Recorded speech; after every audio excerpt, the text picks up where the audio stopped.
Get ready to hear the truth about America on a show that's not immune to the facts with your host, Dan Bongino. Ladies and gentlemen, it's become crystal clear to me looking at these proposed police reforms by the Democrats that, as they typically do, they've thought through none of this. None of this. They're in this for talking points, sound bites, and political advantage. I'm going to go into that. I'm going to debunk some myths about the cops that are being propagated again to inflame people. I hope to get to some of the Spygate update as well. Why the FBI is hiding this critical witness. Are they hiding? I don't understand what's going on. Don't we want to get to the truth here? Today's show brought to you by ExpressVPN. Protect your online data today. Get a VPN now. Go to expressvpn.com/Bongino today. Welcome to the Dan Bongino Show. Producer Joe, how are you today? Hey, man, I'm ready to go just like every other day. I'm too big. My head's too big for the box. Is it? It's not fitting? Yeah, you have to use your fancy Zoom. Joe knows what I mean. Joe's fancy Zoom is physically moving the camera out. That's his. Listen, we keep the production costs low here, so we try to keep expenses low. By the way, I've got a big update on what may happen tomorrow. I'm just holding back a minute because I want to be sure it actually happens. All right, let's get to it. Today's show is brought to you by our friends at Freedom Project Academy. Did you know that over 40% of American families are considering homeschooling this fall? During the COVID-19 lockdown, many parents re-engaged with their children's education only to discover how far behind they were in reading, math, and science. According to the nation's report card, reading and math proficiencies declined steadily over the last 10 years. Freedom Project Academy is here to help your child get back on track with a live, interactive, online educational experience with students from across the country. From the comfort, convenience, and safety of your home, children can receive an accredited classical online education built on Judeo-Christian values for students K all the way through 12. Here they teach students how to think, not what to think. Go to freedomforschool.com. That's freedom, F-O-R school, freedomforschool.com, and request your free information packet. Do it today. Open enrollment ends soon, so please reserve your place today. It's a great opportunity to enhance your child's education, keep them safe at the same time. Again, that's freedomforschool.com. freedomforschool.com, freedomforschool.com. Go check them out today. All right, Joe, let's go. It is. All right, busy news day today. So the Democrats, of course, never let a crisis go to waste. We all know that. The infamous Rahm Emanuel expression, whenever they see a crisis, they want to move the needle. And typically their policies are reactionary. They're reactionary, they're focus group tested. They're not meant to actually solve a problem. They're just meant to create new problems, to smother over the old problems, create new problems, but to make it look like they're doing something which will leverage political advantage for them in an upcoming election and increase their power base. That's all this is about. They never think this thing through. You know, the great Thomas Sowell, that author, he's written some of the most transformative books I've ever read. I mean, will literally transform your life. Thomas Sowell brings up the point often that one of the hallmarks of liberals and cultural Hollywood elitists and others is they never engage in any second order thinking. Everything is a first order response without ever saying, okay, and then what? Okay, we do that, and then what happens? Mm-hmm. Here's what I mean. Interesting article up in the show notes. Check this article out, bongino.com/newsletter if you want to get these articles every day delivered to your email box. The newsletter are the show notes. Police Mag. Democrats in Congress proposed national police reform bill bans chokeholds and no-knock warrants. So everybody reads that and you would think, chokeholds, oh my gosh, we can't have that. And no-knock warrant. You mean they're not knocking, they're just breaking into people's houses randomly? Folks, again, I'm here to tell you the truth. You know, Tucker Carlson gave a really unbelievable monologue last night on Fox News. It was about 23 minutes long. I know, because I was on Hannity next and I was trying to time out the commercial so I could get my room changed and get upstairs to my studio. And I couldn't get away from it. And he brought up this point, which is a fascinating one. Ladies and gentlemen, the pressure to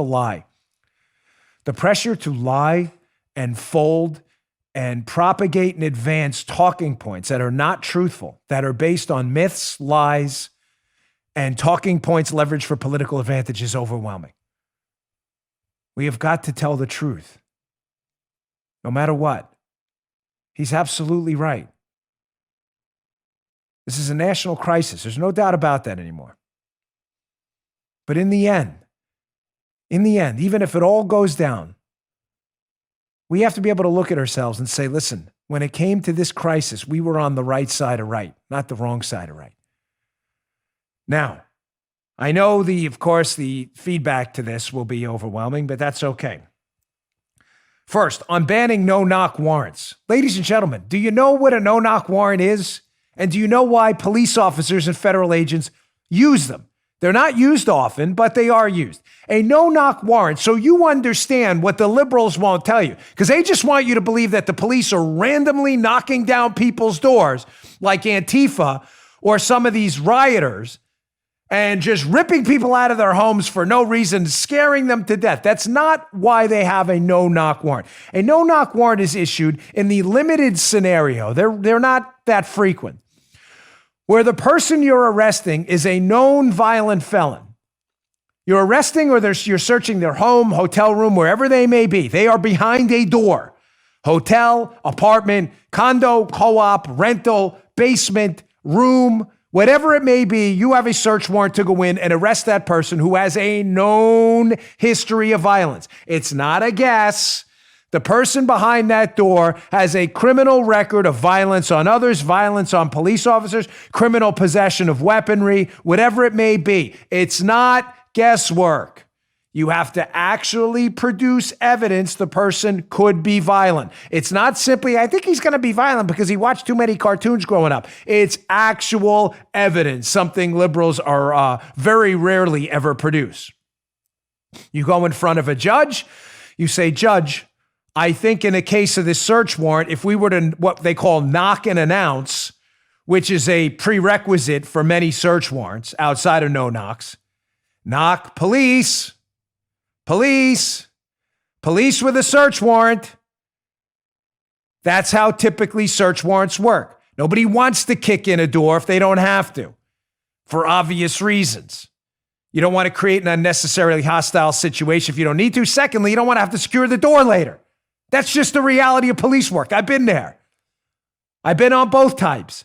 Sometimes no-knock warrants. Sometimes you catch the guy outside in the parking lot. You don't even need to hit the door. On a no-knock warrant, where you do not have to knock and announce, police with a search warrant, you would do that because the subject behind the door, again, has a known history of violence. Now, I'm just asking you to be rational and reasonable, despite the fact that the left will watch this, these lunatics with zero experience in law enforcement, zero experience in anything in life for that matter. Most of them have never had a real job. That's why they're fake news journalists, because they can't do anything else and actually add value to society. They'll criticize and say, oh my gosh, no-knock warrant, unbelievable. You're going to rip in the door, rip someone out of the house. You're the ones creating the problem. Ladies and gentlemen, that's not what happens. It happens because the subject has an absolute known history of violence and somebody could get killed. If you were to knock and announce you're the police there with a search warrant, the chances of a shotgun round or a round coming through your door if it's an armed subject and killing one of those or maiming one of those police officers is high. That's why they have a no-knock warrant. This is one of the dumbest proposals I have ever seen. Sadly, harking back to what I mentioned about Tucker Carlson's monologue before, which was excellent. Sadly, some Republicans I've heard them come out before, who have no experience in law enforcement or limited experience at best and have never been on a no-knock warrant, looking at a criminal CV, criminal assault 3, attempted homicide, manslaughter, criminal possession of a weapon. Yeah, you think we should knock and tell them we're coming in? Probably not a good idea. And many Republicans, sadly, are promoting this nonsense. This is an absurdity. The overwhelming majority of search warrants are not no-knock warrants. They're knock and announce warrants, which is the right thing to do if you can't prove in court on a legal standard that there's evidence that violence may ensue if you knock and announce. Again, I know this doesn't matter to the left. I understand that's a talking point for them. I know they're just going to make you believe that no knock means police are randomly hitting doors throughout the neighborhood and running in and ripping people out of their homes. That's not exactly what's happening. That's not even remotely what's happening. They're just making this up. We're going to do the truth here, no matter how painful and no matter how bad the crisis gets. If a crisis gets bad, it doesn't make the truth the not truth. And it doesn't make a lie true. Secondly, the banning of chokeholds. And I'm using air quotes here on chokeholds because they're talking about two separate things. They're talking about a choke and a carotid restraint, which are not the same thing, folks. Most police departments already have a ban on chokeholds, which are very dangerous and should not be used in most circumstances. A chokehold. Let's be clear about what's actually happening here, what we're actually talking about, to not confuse and put a fog over the situation to gain political advantage. Let's give people the facts. A chokehold would be an airway restraint that is very dangerous. Obviously, ladies and gentlemen, if you're choking on a gumball, a hot dog, or a bone from a piece of food that slipped down your throat, you can die quickly, not a mystery. You can also die quickly if pressure is put on your windpipe, which stops you from breathing, suppressing the oxygen flow to your brain. It can kill you. It can not only kill you, if you are lucky enough to survive an extended chokehold, it can cause brain damage because of the loss of airflow. They are very dangerous. There is no question about that. And we should severely restrict those because it's deadly force when it comes to policing. But again, the term chokehold has been used just like no-knock warrants to make you believe that everybody's having their door bashed in by the police department. They're not even knocking anymore. No, that's a subset of warrants for violent felons. Oh, they didn't tell me that. Of course they didn't tell you that. What they're not telling you is the carotid restraint, which looks like a chokehold because of the arm around the neck or even legs. If it's if any for any of those that have done any kind of ground fighting, you can actually engage in a carotid restraint with your legs too. That's what a triangle choke is. You can YouTube to see how it's implemented in jiu-jitsu. Don't try it at home, please. I'm not kidding. It's very dangerous. Don't try. I'm not even kidding. This is not one of those like fake warnings. Unless you're trained and you're into some kind of jiu-jitsu school with the supervision of someone, do not mess around with this stuff. Having said that, the carotid restraint is not a chokehold. It is a blood flow restraint. Oh my gosh, that sounds terrible. Ladies and gentlemen, of course it sounds terrible. It's only implemented typically in a life or death scenario. I have an article up in the show notes again today, the Washington Examiner. Bill Barr came out yesterday, the Attorney General. And again, he kind of, I don't want to say messed up, but he's allowing them to use the terminology chokehold on a carotid restraint. It's not a choke. It looks like a choke because when you implement it, it does involve an arm around a neck, but the arm is not around the windpipe. This is not a tutorial in Brazilian Jiu-Jitsu, ladies and gentlemen. It's meant to show you how the left is conflating two separate things because chokehold sounds really bad because it is. The carotid restraint implemented can be dangerous, especially when combined with positional asphyxia. You have someone face down like Mr. Floyd was, can be very dangerous. But the carotid restraint, where the crook of the elbow is on the windpipe, why? Because the crook creates space for you to get air in. The forearm and the bicep restrain the carotid arteries, which does what? Restricts blood flow to the brain, which does what? In the infinitesimally small portion of cases where this is a safe maneuver. I know you don't want to hear that, but I'm giving you the facts. It's not a choke. Chokeholds are very dangerous. If implemented with a baton, you can kill someone quickly. A carotid restraint issued by someone who is they have to be trained. If you're not going to train, don't even touch this stuff. Don't even go. You will hurt someone, you will be sued, and you will be held liable. When done by someone trained to do it in a deadly force scenario, as Barr indicated, Barr said, I don't believe in the use of chokeholds, basically. I think we should restrict them unless it's a deadly force scenario. The carotid restraint is different. It is a very effective way of stopping someone trying to kill you from actually killing you if you're on the street. And restricting its use while simultaneously allowing the use of a firearm or a baton is insane. Think about this. If the carotid restraint, again, which to the untrained viewer and people not knowledgeable about it, looks like a choke, it is not. To them, I understand how the appearance frightens them, and it should. Listen, police use of force is a very serious thing. They have the ability to take your life, your property, and your freedom. I was a police officer, but I'm not against oversight at all. And I don't think any good cop is. But ladies and gentlemen, that you can engage in a carotid restraint, or can't now, as because they want to conflate it with a chokehold, which it isn't. To say you can do that, or excuse me, you can't do that, but you can shoot someone and then hit them with your baton is insane. If the carotid restraint had a high likelihood of death, think about this. There would not be a mixed martial arts, judo, or jiu-jitsu school open anywhere in the United States.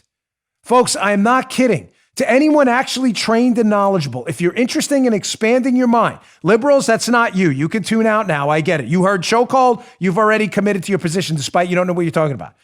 Yeah, shoot them or hit them with the batons instead of engaging in an effective restraint that can render someone unconscious for just a second so they stop and you can restrain them. No, let's shoot them instead is your answer because you don't know anything. If the carotid restraint was deadly, then please answer me this. It's a serious question. There are what, 20, 30,000 Brazilian jiu-jitsu schools across the United States, hundreds of thousands around the world. Why isn't there an epidemic of deaths in these schools? Oh, Dan, that's a stupid question. It is? Are you sure? Because the carotid restraint's been applied on me in a jiu-jitsu school 4 or 5 times in an hour where I've been what they call choked out. That's a jiu-jitsu term, not a legal term. You know what happens? You get woozy for a second and you get back up. In some rare cases, sometimes they'll put a guy on his back if he's been carotid restrained for a long time and they just shake his legs and he gets right up and goes and grapples again. Why isn't there an epidemic of deaths? It's a credible question if you're interested in expanding your mind. If this carotid restraint is used in mixed martial arts schools hundreds of times a day in tens of thousands of schools across the United States, then why aren't people dying left and right? Matter of fact, why aren't they leaving the training school right after? Oh my gosh, because it's not dangerous in the overwhelming majority of situations. But they don't want to tell you that. They want to leverage this to restrain the cops in the street, even when deadly force is being utilized on them. Now, to be clear, what I am not recommending is this as a first, second, or third option. But this restraint, if deadly force, let me say this 3 times for the liberals listening. If deadly force is being used on you, this restraint is a valuable tool from preventing the subject attacking you from being permanently injured by a firearm round or a baton to his body, where you can break things permanently. If it's deadly, why aren't people dying across the United States? Matter of fact, if you can, I'm open to it. I'm at Bongino on Twitter and Parler. If you want to parlay me or tweet me a story in the last year of someone in a mixed martial arts school dying from a carotid restraint, I'd love to say, I haven't seen any of it. Not one. So you're limiting the police officer's ability to save their lives. Because why? You want them to use their firearm or baton or taser instead, which can potentially result in long-term injury? All right, let me get to my, because I got one more on police unions too. That's another quick talking point. People don't know what they're talking about. Police unions, we got to ban them. Have you thought this through either? I'll give you the inside baseball. All right, today's show also brought to you by our friends at ETS, Elite Tactical Systems. ETS has been a long-time sponsor of our show, ladies and gentlemen. For new firearm owners and enthusiasts, I've got a great gift idea for Father's Day. When it comes to training or personal defense, you know magazines are just as important as the firearm and ammo you carry. You know how difficult it can be to find durable, reliable, lightweight magazines that function and don't break. That's why I want to tell you about my friends over at ETS. For the past 5 years, ETS has manufactured the toughest polymer magazines that are impact resistant. They won't crack or break when exposed to harsh environments, chemicals, or extreme cold. Look at these. These things are robust. They work. They function. They're transparent. You can see through, so you know how many rounds you'll have left when you're practicing out there on the range. Also, if you're out there, God forbid, in a tactical situation, ETS magazines come with a lifetime warranty. As you can see, you can link them together. They come with a lifetime warranty. They're available right now for Glock pistols, Smith & Wesson MP5 Shield, SIG P320, the H&K VP9, the MP5, as well as the AR-15. These are two AR-15 magazines I have here, which they were kind enough to send to me. These things are durable and reliable for every situation. The cold, the heat, drop them over and over and over again. These things are robust. They will get you through the day. They are the best magazines out there. Go to etsmags.com. That's etsmags.com. While you're there, check out the fastest speed loaders ever. Look at them. They work lickety split. There you go. Bang, zoom, put the top on, push them down, rounds go right in. You know, no thumbs, no busted up thumbs. ETS loaders don't just save you time, they save your thumbs too. That's etsmags.com. Use promo code Dan. Get an astonishing 15% off your entire order. etsmags.com. Use promo code Dan, 15% off your entire order. Go pick them up today. These are some of the best in the business. Check them out. All right. So again, I know the talking points are out there. And I know people want to leverage this and want to engage your emotions to say, oh my God, no knock warrants, chokeholds, we got to get rid of all that stuff. I'm here to tell you the truth, that there are consequences to all of this. And if you vote for no knock warrants being abolished, you are going to get police officers killed. If you vote to restrict carotid restraints, across the board, even in life or death scenarios, someone's going to get hurt out there. Someone's going to get killed. And likely, you may say, what, the police? No, I'm talking about the subjects too, as they have to engage with their firearms or batons because they don't have hand weapons, hand-to-hand control tactics weapons available too.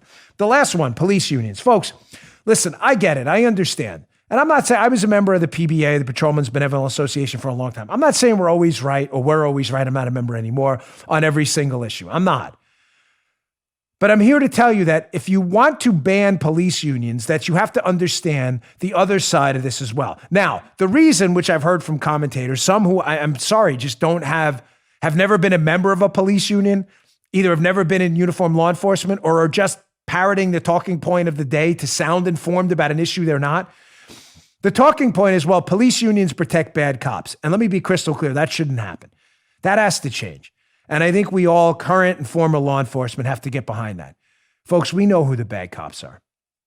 I'm not saying every police union does it. I'm not saying every police officer does it. I don't stereotype like the left does to us. But we know it happens, and it has happened, and it shouldn't anymore. 90+% of cops are good or spectacular officers who are there. They're patriots, their fathers, their mothers, their brothers and sisters, their sons and daughters too. They're out there to do a job. That job matters to them. They found a calling to public service for a reason. And let me tell you something, they certainly ain't doing it for the money. They love what they do.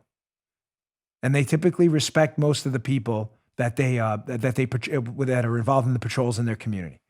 There are some bad apples out there. We all know them. We all had that guy in our precinct, our sheriff's office or whatever it was, where the scene's all calm.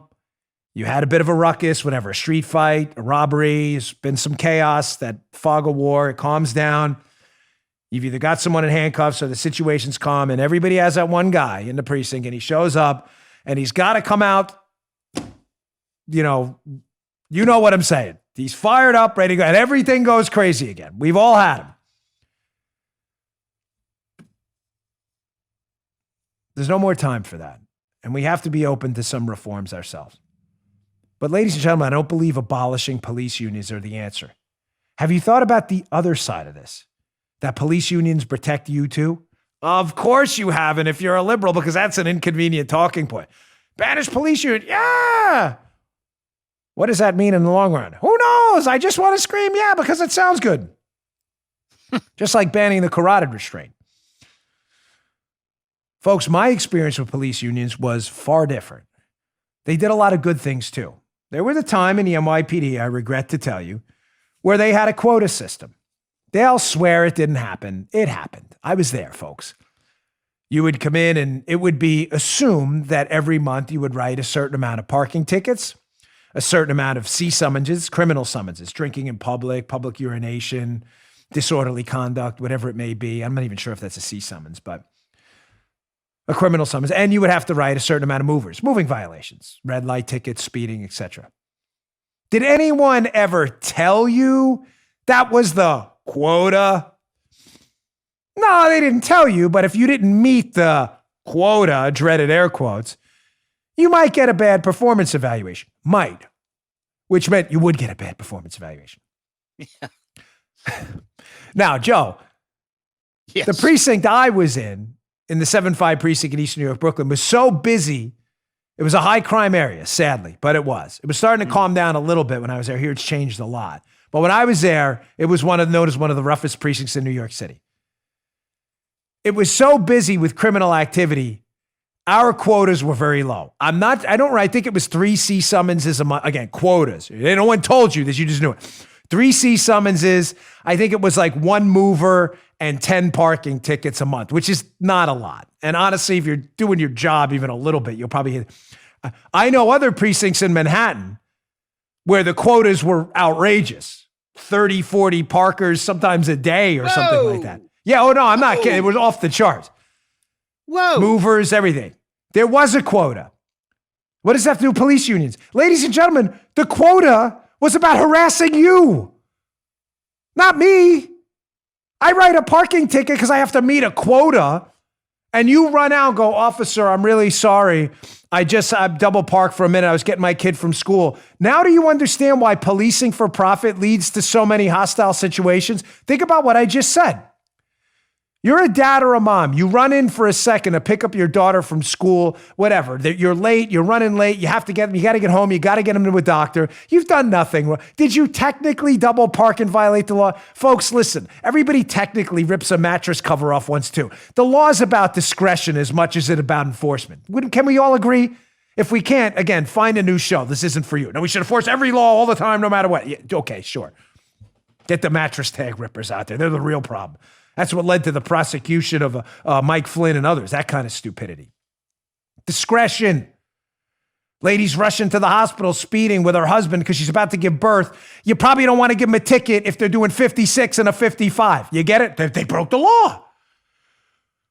When you police for profit and you make people issue tickets and summonses, you create a divide in the community you can't repair. Officer, you're giving me a ticket for picking up my kid. Why do you think he's doing it? Well, listen, to be fair, some of them are doing it because they're bad actors. I just told you there are, unfortunately, a small portion of bad actors in policing. The overwhelming majority, sadly, are doing it because they're under pressure from their, I'm not saying it's right, from their bosses to meet a quota. You ever notice how at the end of the month, all of a sudden tickets start appearing? Oh, yeah. Never thought of that. You should. Yeah. All of a sudden, at the end of the month, everybody's getting a moving violation. How'd that happen? Yeah.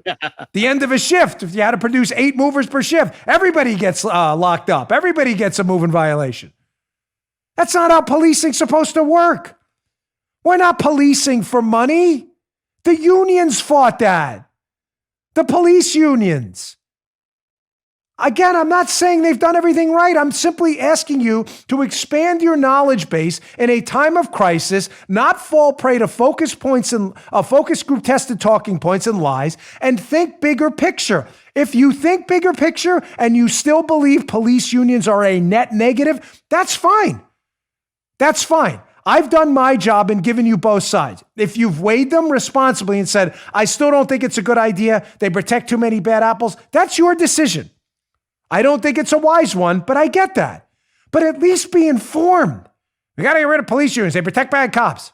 Well, what else do they do? I don't know. I haven't thought about that. Of course you haven't. You don't know what you're talking about. It was the unions, the PBA in New York City that came out and said, we're not doing these damn quotas. And they still meet resistance because you're putting our cops in bad situations where they have to harass citizens of the community who no longer trust them. Over nonsense. A fire hydrant ticket in New York's like $72,000 now. I'm kidding, obviously. It's a lot. We haven't gotten one in a long time, but have you seen the parking tickets in New York? They're absurd. They used to be $25. All right, no big deal. Not great, but no big deal. Not now. Like $200 or something now. I mean, that's some people's entire income for a day. I know I went on a little bit about this, ladies and gentlemen, but it's important. I feel a responsibility here to give you the other side so you can weigh appropriate arguments. I lived it. I'm not saying I'm the end all be all and expertise on this. I worked for the NYPD for 4 years, 2 as a police officer, 2 as a recruit cadet in their program there. But I did live it. And it's a far different experience from people who haven't or commenting from the outside and just throwing jabs. Make informed decisions. All right, let me get to my third spot. I got some video next. They're shockingly doubling down in Minneapolis. I can't believe it. After just being humiliated, the Minneapolis City Council for defunding the police, they're doubling down. They still have no answers at all, which is absurd. Ladies and gentlemen, today's show also brought to you by my friends. It's one of my favorite sponsors, Vincero. You always see me wearing the watches. Joe has one. Joe has the Altitude S. He has it, I believe, in green. Yep. Here's black. Here's my personal favorite, brown with the blue face, black with the black face. You see me a lot on TV. These are the manliest watches on the market. They have women's watches too, which are incredibly feminine too. My wife has a couple of them. She absolutely loves them. Here's the watch you see me wear every single day, and it's a great, great Father's Day gift, ladies and gentlemen. They have a Father's Day sale now. My listeners already know how much I love Vincero watches. They're the most incredible looking timepieces and watches at incredible price points. Seriously, these watches are stunning. I get more compliments about this watch than anything. I can show you the emails. What is that, a Rolex? No, I'm not wasting, but I want a watch that actually looks good. See, watches that are stunning, and they're well under $200. People compliment me all the time, also my wife. There's no better gift for a father, husband, grandfather, you name it, than giving them the gift of time with a Vincero watch. During this time, they continue to do right with it by their buyers. They know how important it is to shop from brands you can trust. Quality, good-looking watches. I love this watch. This is like my G.I. Joe watch here. Go check out their watches at vincerowatches.com/Bongino to get access to their sale. Vincero offers free shipping, 30-day returns, and guarantees your watch for 2 years. This is why they have over 21,000 five-star reviews, because you won't find a better-made watch for this good of a price anywhere. It's the best value for the money guaranteed. They have 20% off everything on their website right now. None of their new items are off limits. They have brand new watch collections you need to see for yourself online right now. Continue to support this brand during this time of crisis as they can show support for our show. Go to vincerowatches.com/Bongino. That's VINCERO. vincerowatches.com/Bongino. This deal's too good to pass up. Don't pay full price on these beautiful timepieces. Take advantage of the sale. Get up to 20% off your entire order today. Again, this is my personal favorite. This is the Altitude S, blue face with the brown leather. You'll love it. The prices you can't beat. Stop overpaying for these other watches. It's ridiculous. These are beautiful. You get a lot of compliments on it. And they scream manliness, especially the Altitude. Chrono S is nice too. Another one I have. Okay. So again, the Minneapolis City Council has voted to defund the police in an utter, complete absurdity. As I said yesterday, and I'll say again, make no mistake, this is going to get people killed. I'm not kidding. This is, again, not drama for effect. God forbid this is someone in your family. A community without police is a community in chaos. Have you thought this through? Now, yesterday, we discussed the higher order effects from no policing. The explosive growth of potential terror groups that'll just, why not set up base there? Why would you set up base in New York City if you could set up base in Minneapolis and not have to worry about the cops? The growth of gangs, the growth of organized crime. I discussed all this on yesterday's show. I don't need to hit it again. But as I said this morning, I was on Maria Bartiromo's show on Fox Business News. I was on at 8:30. I'd said to her, are we even considering the low-level crimes as well? If you own a store, what's to stop people from just stealing from your store? Well, they won't do it because they're all really good people. Listen, I'm very sorry you're living in the world as you want it to be and not as it is. But the sad reality, folks, is that there are a lot of people, percentage-wise not a lot, but we have a big population. There are a lot of people that aren't good people, that don't have your best intentions in mind. Who's going to secure your store? Oh, we'll get security. What happens when they bum rush your store? Who's going to stop them? Serious question also. To Mothers Against Drunk Driving, that has done tremendous work over the years, and other drunk driving, trying to curb drunk driving. What are you going to do? Who are you going to call? Who are you going to call when there's a car weaving across the road, multiple lanes of traffic? What are you going to do? You're going to call a social worker? Again, I'm not knocking social workers. What if he hits a kid? Have we thought about any of this? Who's going to pull him over? A social worker? In what? In what? What are they going to pull them over in? Their Honda CRV? Put a little red light in the window? They even have authority to do that? You have a subway system, a bus? What happens? People get on the bus. Bus driver, I'm not paying. Who's the bus driver going to call? Again, who's he going to call? The Avengers? Who's he going to call? Have you thought any of this through? Your house is burglarized. There's someone in your backyard literally ripping at your screen. Happens all the time. Who are you going to call for that? Shockingly, after being questioned on this yesterday, as you can see, we played it on yesterday's show, clip of Lisa Bender from the Minneapolis City Council who's voting for this absurdity. This is a dangerous person. I'm not kidding. I don't mean physically dangerous to you. I mean enacting and supporting policies that will undoubtedly put your life in danger. I am not kidding. Lisa Bender from the Minneapolis City Council, I played some clips with her yesterday, home at Allison Camerata, who had absolutely no answers as to what plan B is going to be once you disband and defund the police, is now doubling down. She was on with Wolf Blitzer last night and has not backtracked from this absurdity one bit.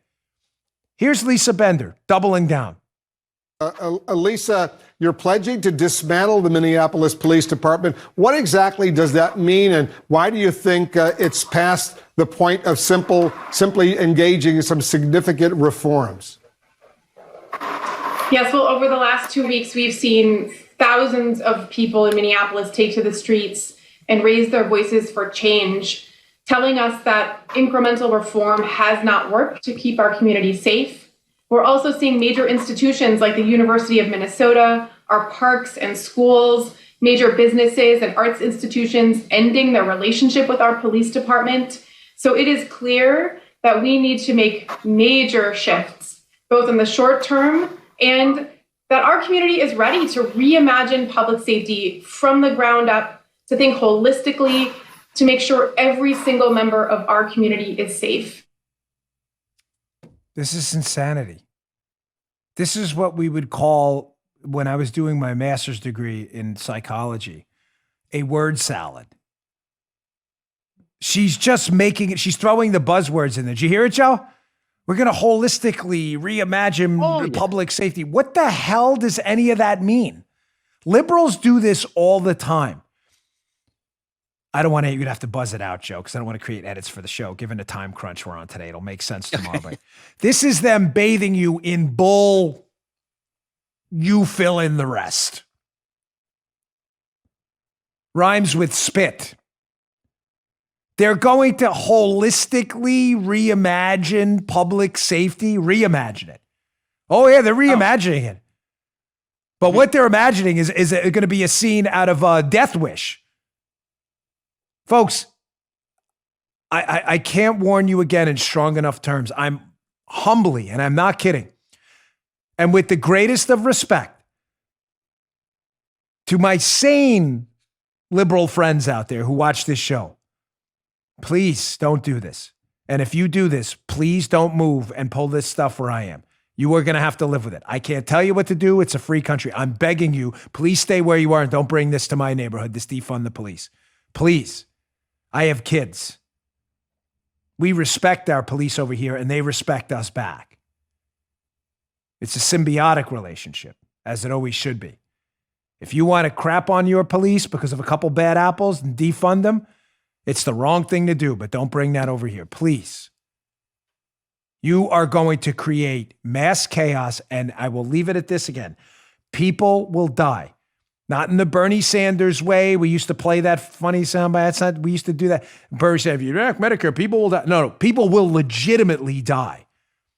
I know because when I was a police officer and we implemented effective broken windows style policing where you didn't tolerate low-level crime, I know Black lives, Hispanic lives, white lives, Asian lives, female lives, male lives, child lives, teenage lives, all lives were saved and all lives mattered.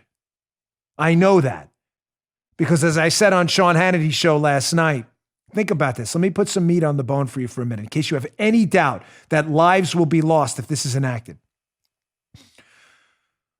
When it was New York City under the pre-Giuliani era, where the attitude in policing was Don't lock people up for low-level crimes. I've said this a couple times, but it's worth repeating. This was the attitude. Ask any cop and they'll tell you, don't lock them up for smoking a joint, because then the cop comes off the street and that cop then won't be there to stop the rape or the murder. Forgive me for repeating, but it's important. That was the attitude, which to some people made sense. Yeah, we need a police presence. Forget the little stuff. Giuliani came in and said, no, you've got it all wrong.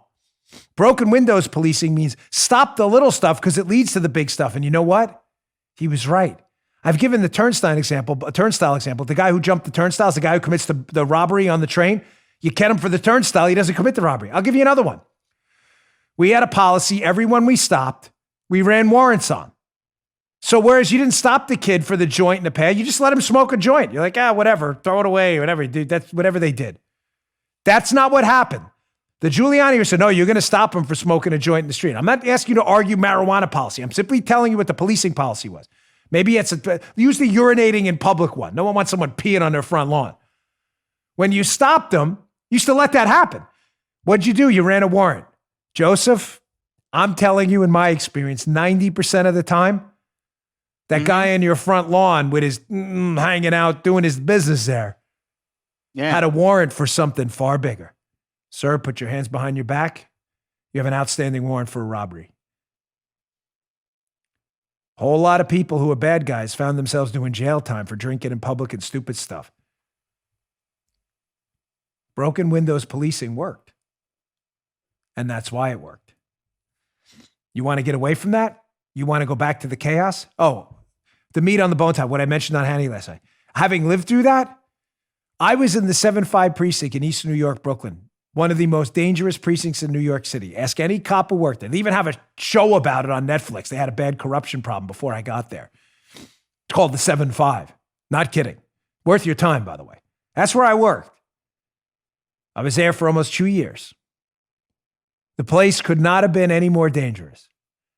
A couple years before I got there, that one precinct in New York City, one, out of probably over 100 precincts, PSAs, and transit districts, all NYPD facilities, that one precinct had roughly as many homicides in it as the entire city of Baltimore had just a couple years ago. It was 5.6 square miles. As many people were killed in that one precinct, homicides, as were killed in the city of Baltimore just a couple years ago. The entire city. That's how bad it was before Giuliani came in. You understand what I'm telling you? They went from thousands of homicides in the city to hundreds in just a matter of years. Those lives mattered. And if Black lives matter to you, and if all lives matter to you, then you will dial back this outrageous, absurd defund the police movement. All right, I want to get to my next segment. I've been holding it, the truth about policing. I know we've been heavy on this for the last couple of days, but folks, I can't think of a more important issue. I'm very sorry. You're talking about literally creating conditions of chaos in our country. Our fellow citizens could die, be injured, or have their property stolen and looted from if we're allowed to proceed. I've got one last sponsor. It's Tuesday. I always appreciate your attention, but I want to get to debunking some myths being used to propagate this absurd defund the police nonsense. Ladies and gentlemen, today's show also brought to you by our friends at We the People. Here's one of their holsters here. Look at that. It's a precision mold. This is not one of those one-size-fits-all garbage holsters that go in the waistband where the firearm falls out. It's uncomfortable. They have those terrible metal clips. They rust. They rub on that iliac bone. They're horrible. Not We the People. They've solved those problems for you. They've been flooded with orders, We the People holsters, because record numbers of people are buying firearms and ammunition for the first time. If you're one of them, please be safe and please find a quality holster for that new firearm in a We the People holster. Starting at just $39, We the People holsters are custom designed to fit your firearm perfectly. Look at that. That's not a one-size-fits-all. That's a precision mold. This is for my Glock 43. They're made right here in the USA. They have thousands of options to choose from, plus an amazing selection of printed holsters. This is the Constitution holster right here. Their proprietary clip design allows for you to easily adjust the cant and the ride of the holster, which is a simple turn of the screw so you can fit it comfortably and securely, not like those one-size-fits-all garbage holsters. Now's the time to support American companies. Go to wethepeopleholsters.com/Dan and get yours.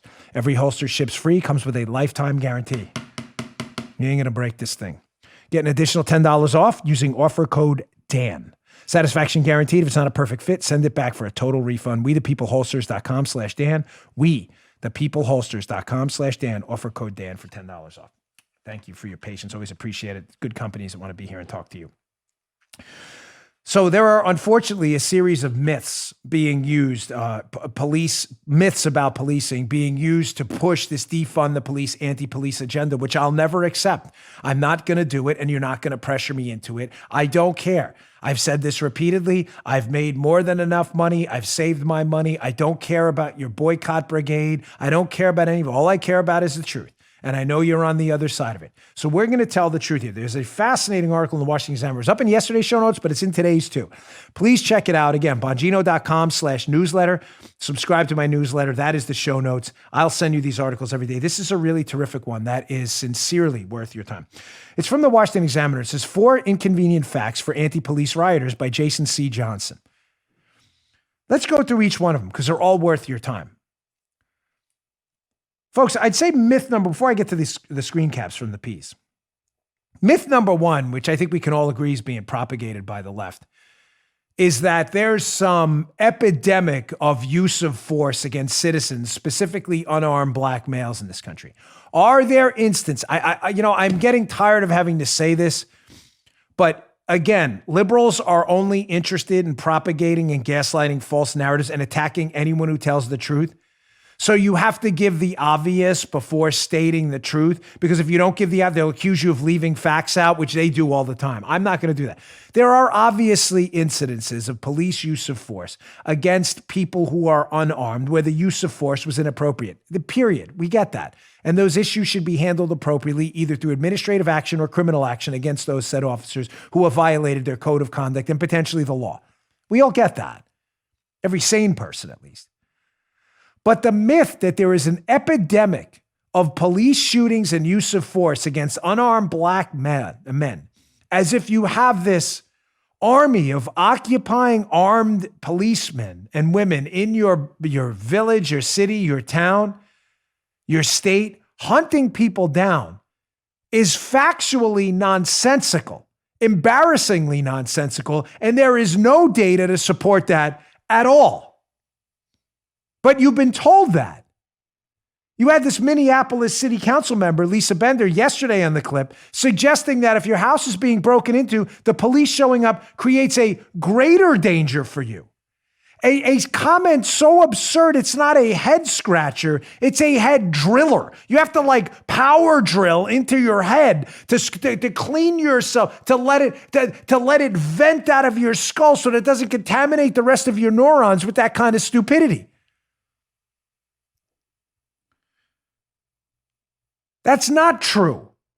There is not a mass epidemic of abuse of the use of force against the American citizen, specifically unarmed black men. What does the data actually say? I thought we were interested in science and data. No, only we are, not the left. Let's go to the article. Worth your time. Here's a fact. Fact 1, quote, Washington Examiner. Only about 2% of police-citizen interactions result in any use of force or even threat of force. This figure includes even minor uses of force, such as grabbing, pushing, and handcuffing. The overwhelming majority of these types of force result in no injury. Using this very broad definition of force in almost every arrest would result in a reportable use of force. Folks, think about what that just said. So leftist talking point versus the truth. Leftist talking point. There's a bunch of police stormtroopers running through your neighborhood with batons and firearms, randomly attacking men and women unarmed. There's an epidemic. Ladies and gentlemen, none of that's true. 98% of people have an interaction with the police, do so without any use of force at all. 2% result in a use of force. You may say, well, 2% are getting shot. No, that's not what that use of force means. That use of force even encompasses episodes where someone says, I'm not getting handcuffed, and you have to grab them and handcuff them, which in my experience in the 7-5, sadly was often.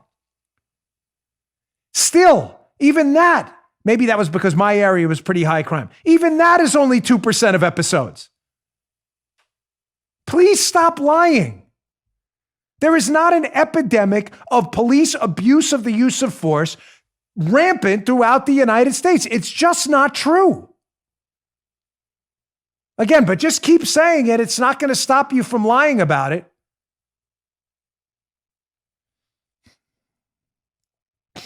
Second, well, use of force clearly is rampant among, with the left, is rampant. They're storming through the neighborhood, beating the snot out of everyone they come across. It's just not true. They're definitely shooting a bunch of people who are unarmed with no reason. Are they really? Again, what are you basing that on? I'm just asking a simple question. You basing that on data? You basing that on supposition? Or are you basing it on something you know is a lie and you're saying it because you want to leverage your own political advantage? I think we may be onto something there. Let's go to the actual facts about police shootings, engagements with a firearm. Fact 2, Washington Examiner. Fatal shootings by police officers are extraordinarily rare. About 0.0004% of police contacts and fatal shootings are declining.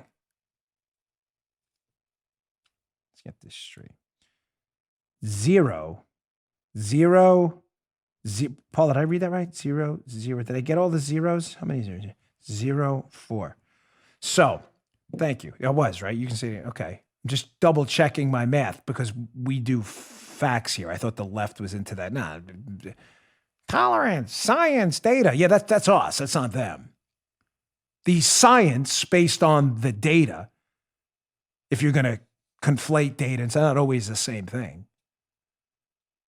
But the data says 0.0004% of police contacts result in some form of a discharge of a firearm.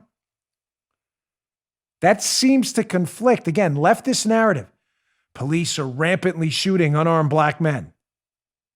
That you're just making that up.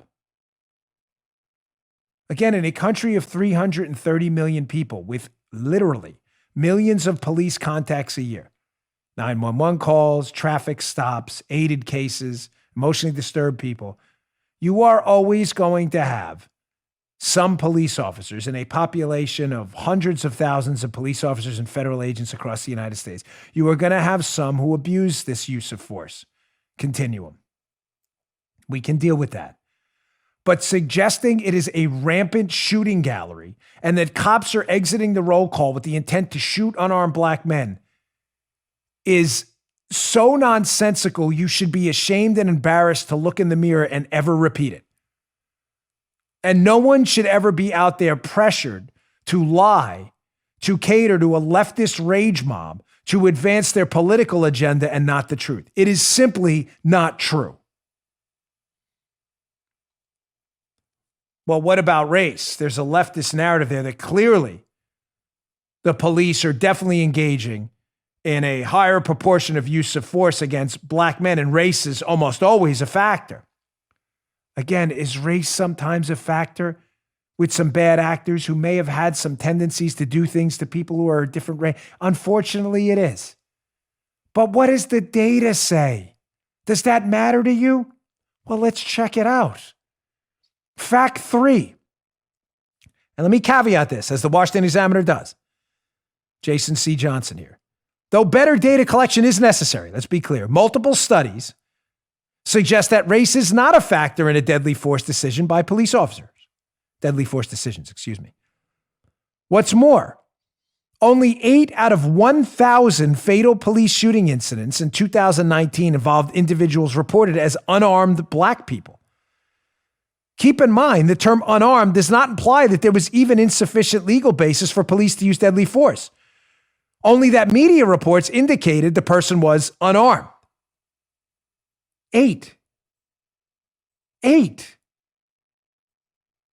Should all those cases be evaluated? Of course. If there's evidence of abuse or use of force, should there be penalties? Potentially criminal or administrative, depending on what happened? Of course. 8 people?